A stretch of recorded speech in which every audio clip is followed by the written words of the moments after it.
જો તમે પણ 15,000 થી 20,000 માં એક સારો મોબાઈલ બાય કરવાની ઈચ્છા ધરાવો છો તો હું આજે તમારી માટે બે મસ્ત મોબાઈલ લઈને આવ્યો છું. એક છે Redmi Note 13 5G અને બીજો છે Oppo A3 5G. હા, આ બંને મોબાઈલ છે ને મિત્રો 15,000 થી 20,000 માં મળી રહેશે. પણ આ બંને મોબાઈલ બહુ સારા છે તો હું બંને મોબાઈલ વિશે વાત કરવાનો છું અને તમને કહીશ કે 15,000 થી 20,000 માં આ બંને મોબાઈલમાં શું શું વસ્તુ જોવા મળે છે.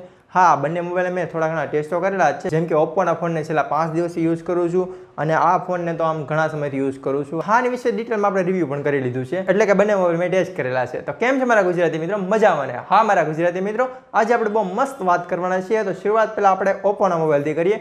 તો મિત્રો ઓપ્પોનો મોબાઈલ છે ને જોવામાં બહુ મસ્ત છે. આની પાછળ તમને પ્લાસ્ટિકનો બેક કવર જોવા મળી જશે અને પ્લાસ્ટિકની ફ્રેમ જોવા મળે છે. આ મોબાઈલ છે ને મિત્રો એકદમ ફ્લેટ જોવા મળે છે અને પાછળ છે મિત્રો કેમેરા મોડ્યુલ બહુ મસ્ત જોવા મળે છે, જેમાં 50 મેગાપિક્સલનો મેઇન કેમેરો જોવા મળી જશે અને આ AI કેમેરો છે અને આગળની સાઈડ તમને 5 મેગાપિક્સલનો સેલ્ફી કેમેરો જોવા મળે છે.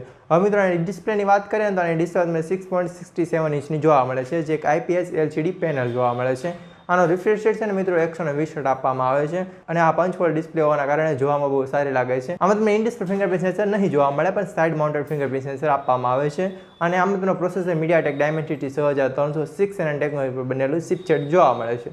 અને હા, તમને આમાં 5100 mAhની બેટરી સાથે 45 વોટનું ચાર્જિંગ એડેપ્ટર પણ આપવામાં આવે છે, જે બોક્સની અંદર જ આપવામાં આવે છે, જે ટાઈપ C જોવા મળે છે. અને હા, તમને આમાં એન્ડ્રોઇડ વર્ઝન 14 જોવા મળે છે અને કલર OS 14 જોવા મળી જાય છે. હા, એટલું બધું ક્લીન નથી પણ થોડું ઘણું ક્લીન છે, મજા આવશે વાપરવાની.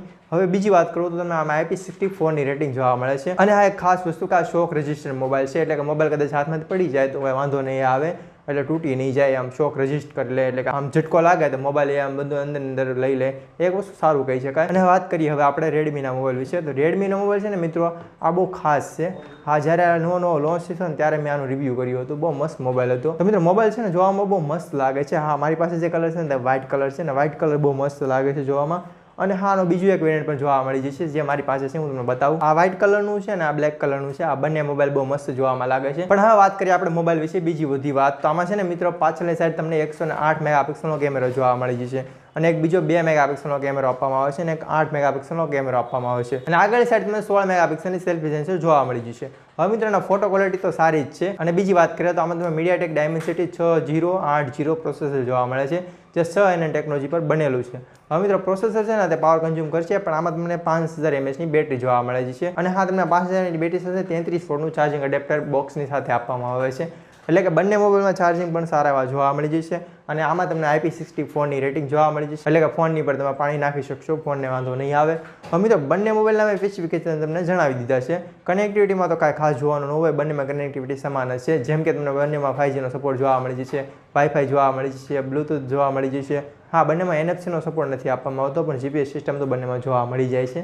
હા, બંને મોબાઈલ છે ને મિત્રો હું તમને ડિટેલમાં વાત કરી લઉં તો મિત્રો ઓપ્પોનો જે મોબાઈલ છે ને તે મિત્રો તેને લુક અને બોડી માટે બહુ જાણીતો છે. અને રેડમીની ડિસ્પ્લેની જો વાત કરીએ ને મિત્રો તો અહીં બહુ મસ્ત ફાયદો જોવા મળે છે, કેમ કે તમને આમાં AMOLEDનું પેનલ આપવામાં આવે છે. આ 6.67 ઇંચની સ્ક્રીન સાઇઝ જોવા મળે છે, જે પંચ હોલ સાથે આપવામાં આવે છે અને 120 હર્ટ્ઝનો રિફ્રેશ રેટ પણ આપવામાં આવે છે. અને મિત્રો 1 બિલિયન્સ કલરનો સપોર્ટ પણ જોવા મળી જશે અને પીક બ્રાઇટનેસ તમને આમાં 1000 નીટની જોવા મળી જાય છે, જે આઉટડોરમાં પણ જોવામાં હેલ્પ કરે છે. એટલે કે મિત્રો એની ડિસ્પ્લે ખાસ છે. હા, AMOLEDનું પેનલ હોવા છતાં તમને આમાં ઇન ડિસ્પ્લે ફિંગરપ્રિન્ટ સેન્સર નહીં જોવા મળે, અહીં તમને સાઇડ માઉન્ટેડ ફિંગરપ્રિન્ટ સેન્સર આપવામાં આવે છે. પણ મિત્રો આપણે સાઇડ બાય સાઇડ બંને મોબાઈલને જોઈએ તો બંને મોબાઈલ બહુ મસ્ત છે. હા, 15 થી 20,000ની પ્રાઇસ રેન્જમાં જો સારા મોબાઈલ બાય કરવા હોય તો બંને મોબાઈલ બહુ સારા છે. પણ આ ઓપ્પોનો મોબાઈલ છે ને તે લેટેસ્ટ આવ્યો છે, એટલે કે હમણાં જ લોન્ચ થયો છે, એકદમ નવો મોબાઈલ છે. પણ મિત્રો મારો ઓપિનિયન કહું તો બંને મોબાઈલ બહુ મસ્ત છે, પણ ઓપ્પોનો જે મોબાઈલ છે ને તે કેમેરામાં થોડોક ડીમ લાગે છે. હા, કેમ કે આમાં તમને 108 મેગાપિક્સલનો કેમેરો જોવા મળે છે અને આમાં 50 મેગાપિક્સલનો છે, એટલે કે બંનેમાં આમ ફોટા તો સારા જ આવી જાય છે, પણ રેડમીમાં થોડાક વધારે સારા આવી જાય છે અને ડિસ્પ્લે પણ રેડમીની થોડીક વધારે બેટર છે. હા, બંને મોબાઈલ જો તમારે ખરીદવા હોય તો બંને સારા જ છે, કેમ કે તમને બંનેમાં રેમ અને સ્ટોરેજ પણ સમાન જ જોવા મળે છે. જેમ કે ઓપ્પોની વાત કરીએ તો ઓપ્પોમાં તમને 128GBના સ્ટોરેજ સાથે 6GBની રેમ જોવા મળે છે અને આમાં પણ એ વેરિયન્ટ આવે છે 128GB સ્ટોરેજ અને 6GBની રેમ. આમાં જો તમારે ઉપર જવું હોય તો 256GB સાથે 8GB અને 12GB સુધીનું ઓપ્શન જોવા મળી જશે.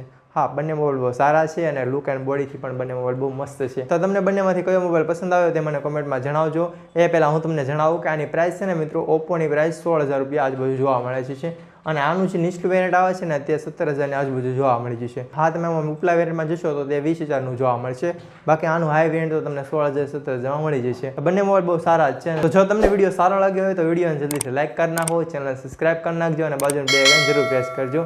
અને હા, આવા જ વિડીયો જોવા માટે જલ્દી તમારા ભાઈબંધને વિડીયો શેર કરી દેજો, એટલે એ પણ આવા મોબાઈલ ખરીદી શકે. તો હું મળીશ તમને એક નવા વિડીયોની સાથે, એક નવા ફોનની સાથે અને એક નવા ટોપિકની સાથે. તો ત્યાં સુધી અત્યારે વિડીયો ગુજરાતી. જય જય ગરવી ગુજરાત.